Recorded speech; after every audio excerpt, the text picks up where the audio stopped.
రాహుల్ గాంధీ గారిని డిమాండ్ చేస్తా ఉన్నా. యాన్నో ఢిల్లీలో కూర్చుండు కాదు రాహుల్ గాంధీ, ఓట్లప్పుడేమో గల్లీ గల్లీ తిరిగినావు, గద్దెనెక్కినాక ఢిల్లీలో పడ్డావు. రైతు బంధు వచ్చిందా చెల్లె? వచ్చినాదా రైతు బంధు ఎవరికన్నా ఊళ్ళే? కేసీఆర్ ఉండగా టైం మీద వస్తుండేనా లేదా? ఇప్పుడు ఆనకాలం ఇక దసరా పండుగ బతుకమ్మ పండుగ వచ్చింది కానీ ఇంకా రైతు బంధు వాళ్ళే. ఏమని ఊరిచ్చిండు? ఇగో ఇప్పుడైతే 10,000, మేమొస్తే 15,000 అన్నాడా లేదా? ఏమే 15 వచ్చినాయా 10 వచ్చినాయా? 15 రాపాయ 10 కూడా వాయ్. ఎక్కడ రేవంత్ రెడ్డి అంటే రుణమాఫీ అయినాదమ్మా అందరికీడా? రుణమాఫీ అయిపోయింది అంటుండు కదా ముఖ్యమంత్రి, అయిందంటుండు కదా, అయిందా?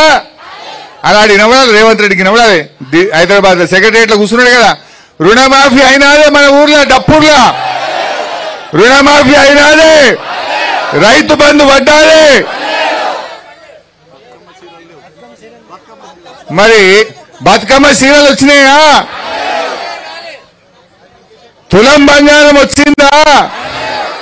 చెప్పలే తులం బంగారం అంటే. ఈ రకంగా అన్ని అబద్ధాలు ఆడిండు రేవంత్ రెడ్డి. నేను ఎట్లా ఉన్నదంటే ఈయన కథ, అన్న వస్త్రానికి పోతే ఉన్న వస్త్రం పోయిందట. మనమేదో ఆశపడితే మొదటికే ముంచే కాడికి తెచ్చిండు రేవంత్ రెడ్డి. ఇలా మన ఊర్లే బీరప్ప గుడి ఉన్నది, సిద్ధిలింగేశ్వర స్వామి గుడి ఉన్నది, మల్లన్న గుడి ఉన్నది, ఎల్లన్న గుడి ఉన్నది, గుట్ట మీద చర్చ్ ఉన్నది, దర్గాలు ఉన్నాయి. ఇవన్నీ కూడా పోతాయి కదా ఫార్మాసిటీలో. అంటే భూములు గుంజుకుంటాడట, దేవుళ్ళని కూడా గుంజుకుంటాడట. ఈ పుణ్యాత్ముడు దేవుని మీద ఒట్టు పెట్టిండు వెనకట. దేవుని మీద ఒట్టు పెట్టి 15 ఆగస్టు వరకు రుణమాఫీ చేస్తా అన్నాడు. మెదక్ చర్చి మీద ఒట్టు పెట్టిండు, ఏడుపాయల అమ్మవారి మీద ఒట్టు పెట్టిండు, రాముల వారి మీద పెట్టిండు, యాదాద్రి లక్ష్మీ నరసింహ స్వామి మీద ఒట్టు పెట్టిండు. 15 ఆగస్టు కల్లా అందరికీ రుణమాఫీ చేస్తా అన్నాడు. చేసినాడమ్మా? ఇప్పుడు అటు దేవుణ్ణి మోసం చేసిండు, ప్రజలను మోసం చేసిండు. ఇచ్చిన మాట ఒక్కటి కూడా అమలు చేయపాయ్. అక్క చెల్లెళ్లకు నెలకు 2,500 వేస్తా అన్నాడు, అవి వడకపాయ్. ముసలోళ్లకు 4,000 పింఛన్ ఇస్తా అన్నాడు, అది వడకపాయ్. రైతులకు 15,000 ఇస్తా అన్నాడు, అది వడకపాయ్. 100 రోజులు అన్నాడు, 300 రోజులు నిండినా. ఇప్పటికీ 300 నిండినా రేవంత్ రెడ్డి ఆయన కడుపు నిండే చూసుకుంటుండే తప్ప రైతుల కడుపు ఆలోచిస్తలేడు, పేదోళ్ల కడుపు గురించి ఆయన ఆలోచన చేస్తలేడు. ఈరోజు మనం ఆలోచన చేయాలి. నేను మీ అందరికి మనవి చేసేది ఒక్కటే, రేవంత్ రెడ్డి ఎట్టి పరిస్థితుల్లో మా డప్పూర్లో గాని, మా మాగిల గాని, వడ్డీలో గాని ఈ 2,000 ఎకరాలు గుంజుకుంటే బీఆర్ఎస్ పార్టీ చూస్తూ ఊరుకోదు. మేం మీకు అండగా ఉంటాం. ఎవడొస్తాడో రమ్మన్, జేసీబీ వస్తుందా, ప్రొక్లైన్ వస్తే మాణిక్రావు గారు నేను ఇద్దరం అడ్డం నిలబడతాం. మా మీదకి వెళ్ళిపోవాలి తప్ప మీ భూముల దగ్గరికి ఎవరిని రానిచ్చే ప్రశ్నే లేదు. ధైర్యంగా ఉండండి. అవసరమైతే మీకోసం గ్రీన్ ట్రిబ్యునల్ కు ఢిల్లీలో కోర్టుల కేసేస్తా మీకోసం, హైకోర్టుల కేసేస్తా మీకోసం. ఎందుకంటే ఆల్రెడీ గ్రీన్ ట్రిబ్యునల్ అక్కడ అనుమతి ఇచ్చింది ఫార్మాసిటీకి, అక్కడ అన్ని అనుమతులు వచ్చినాయి, ఎన్విరాన్మెంట్ క్లియరెన్స్ వచ్చింది. ఆడబెట్టకుండా ఈ బంగారముల పంట వండే భూములలో పెట్టడానికి ఎన్విరాన్మెంట్ క్లియరెన్స్ రాదు, గ్రీన్ ట్రిబ్యునల్ ఒప్పుకోదు. మీరు ధైర్యంగా ఉండండి, పానం ఇవ్వడానికైనా రెడీ ఉంటాం కానీ మీ భూములు పోనీయం. ఈ లంగాలు ఉంటారు, కొంతమంది బయలుదేరుతారు లోపల. మన దాంట్లో సాటుకు తీసుకుపోయి 2-3 సంతకాలు పెట్టించే కథలు చేస్తారు. జర జాగ్రత్త. ఒక్క మాట మీద ఉండండి. ఎవడొస్తాడో చూస్తా, ఎట్లొస్తాడో నేను చూసుకుంటా, నేనుంటాను మీకు అండగా నిలబడతా. మీరు మాత్రం ధైర్యం కూడా. ఏమొస్తాయి 15 లక్షలకు చెల్లె? ఏమన్నా వస్తాయా? ఇంత ఖర్చు అయిపోతుంది, ఇంత రోడ్డు మీద పడతాం. అమ్మగోళ్ళు అటు ఇటుని ఖర్చు పెడితే రేపు ఆగమవుతారు. ఇలా ఆడపిల్లలు అక్క చెల్లెళ్ళు కష్టపడి ఆ భూముల బంగారం వాళ్ళ పంట తీసి పెళ్లిళ్ళు చేసిండ్రు, పిల్లల్ని చదివించిండ్రు, ఇవాళ ఎంతో కష్టపడి చేసిండ్రు. నిజంగా మీ ఊరు డప్పూర్ ఎంత ఫేమస్. కోయిర్ జామకాయలంటే హైదరాబాద్ లో మషూర్, డప్పూర్ పుదీన్ అంటే కూడా నారాయణఖేడ్లో బీదర్లో మషూర్. అవునా కాదా? కోయిర్ జామకాయలంటే హైదరాబాద్ దాకా పోతుండే, డప్పూర్ పుదీనా బోయిన్పల్లి మార్కెట్ దాకా పోతుంది, పోదా? ఫస్ట్ డప్పూర్ పుదీనా కొట్టరు. బోయిన్పల్లి మార్కెట్లో చాలా పుదీనాలు వస్తాయి, డప్పూర్ పుదీనాకు ఫుల్ గిరాకు ఉంటుంది, వాసన మంచిగా ఉంటుంది, మందులు తక్కువ ఉంటాయి, ఇది మషూర్ ఉంటుంది, మంచి పేరున్నది డప్పూర్ పుదీనా. గింత మంచి పంట వండే గీ డప్పూర్ మీదగా పిచ్చోని చేతిలో రాయి పడ్డట్టు మన మీద ఒకటి ఎత్తేసిండు. ఈయనకు మనం బుద్ధి చెప్పాలి, మీరేం భయపడకండి, మేముంటాం. ఎందుకంటే ఈరోజు అడుగుతున్న రేవంత్ రెడ్డి గారు, ఆడ 15,000 ఎకరాలు ఉన్నది కదా, నువ్వు మొన్న హైకోర్టుకు చెప్పినావు కదా, ఈయన్నే పెడతా ఫార్మాసిటీ అని చెప్పినావు కదా, మరి ఆడబెట్టినాక మళ్ళీ మా డప్పూర్ భూములు నీకు ఎందుకు అని నేను అడుగుతా ఉన్నా. ఆడ పెడతాను, నువ్వు హైకోర్టుకు మొన్ననే కాగితం రాసి ఇచ్చినావు, నువ్వు హుషారు చేయకు. ఆడ 15,000 5,000 ఫార్మాసిటీ పెడతా, 10,000 బ్రోకర్ పని చేస్తా, రియల్ ఎస్టేట్ వ్యాపారం చేస్తా, భూములు అమ్ముకొని సంపాదిస్తా అనే పని చేస్తే మేము ఊకోం.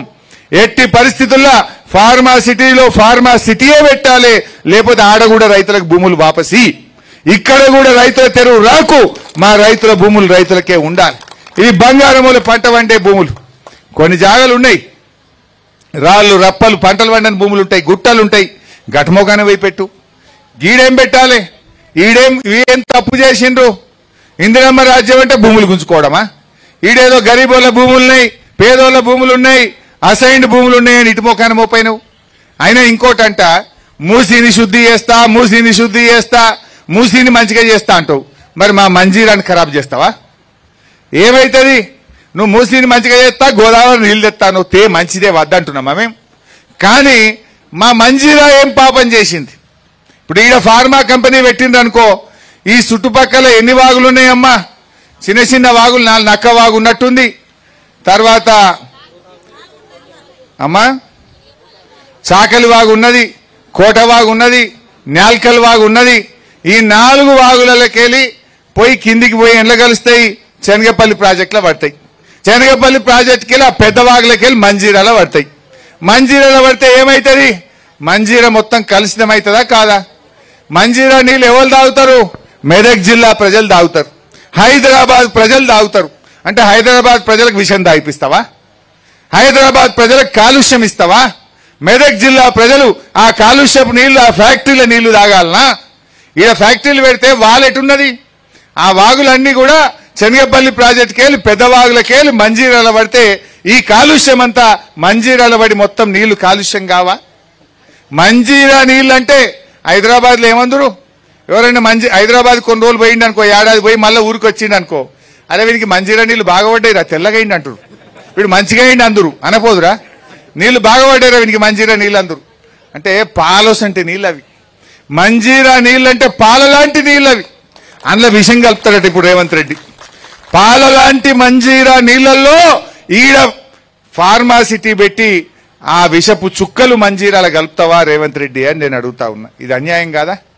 ఒకవైపేమో మూసీ శుద్ధి చేస్తా అంటావు, మూసీలో గోదావరి నీళ్లు కలుపుతా అంటావు, కలుపు. కానీ మరి మా మంజీరా ఏం పాపం చేసింది? ఈ మంజీరాలో ఈ ఫార్మాసిటీ పెట్టి ఈ విషపు చుక్కలు ఎందుకు వేస్తున్నావు రేవంత్ రెడ్డి గారు అని నేను అడగదలుచుకున్నా. ఇది అన్యాయం కాదమ్మా? అందువల్ల ఎట్టి పరిస్థితుల్లో అవసరమైతే మీరంతా పేదవాళ్ళు, మీకోసం బీఆర్ఎస్ పార్టీ హైకోర్టుకు పోతుంది, ఢిల్లీలో గ్రీన్ ట్రిబ్యునల్లో కేసేస్తుంది, మీ భూములు కాపాడుతుంది. మీరు ధైర్యంగా ఉండండి అని మనవి చేస్తా ఉన్నా. నేను ఇందాక చెప్పినట్టు కొందరు దొంగలు వచ్చి చీకట్ల సంతకాలు పెట్టించుకుంటారు, ఆశ చూపిస్తారు. దయచేసి మోసపోకండి. భూమి పోతే భూమి రాదు. ఈ బంగారం లాంటి భూములలో కాదు ఫ్యాక్టరీలు పెట్టాల్సింది, రాళ్ళు రప్పలు గుట్టల పొన్న పెట్టుకోగాని ఈ బంగారం వసంటి భూములలో పెట్టొద్దని చెప్పి నేను మనవి చేస్తా ఉన్నా. అందువల్ల మీరు మంచిగా ఉండండి, తప్పకుండా మేము మీకోసం కొట్లాడతాం, మీకోసం మీ భూములు కాపాడతాం.